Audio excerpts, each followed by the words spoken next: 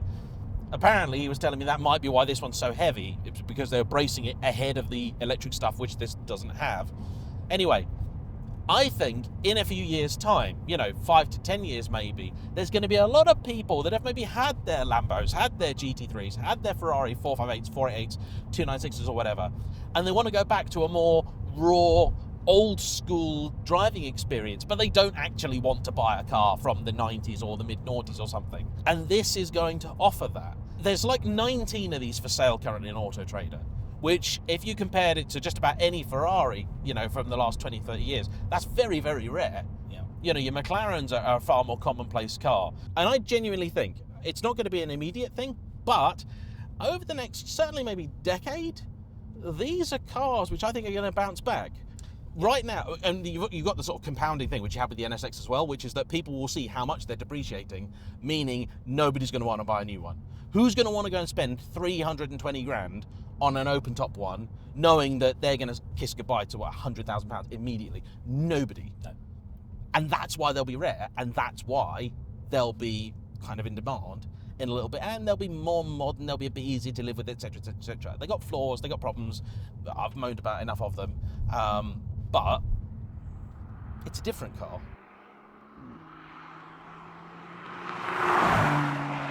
Now, something you mentioned there was the fact that these give you a raw driving experience, and I would agree with that. I think the steering rack on these is actually quite brisk. Not as quick as something like the F12, but actually I prefer the pacing of the steering on this. It also has a lot of steering feel, and of course with the suspension being so to my taste, i.e. very stiff suspension, I think it actually does give you a lot of that raw driving experience. Obviously what's missing is the sound, but you know, you can make it rawer by making it louder essentially, and I think all those things combined, it will be that car. It's a bit like certain other cars in history where the option that nobody wanted at the time on the new car becomes the one that everyone wants later on because it's so rare and so hard to come by.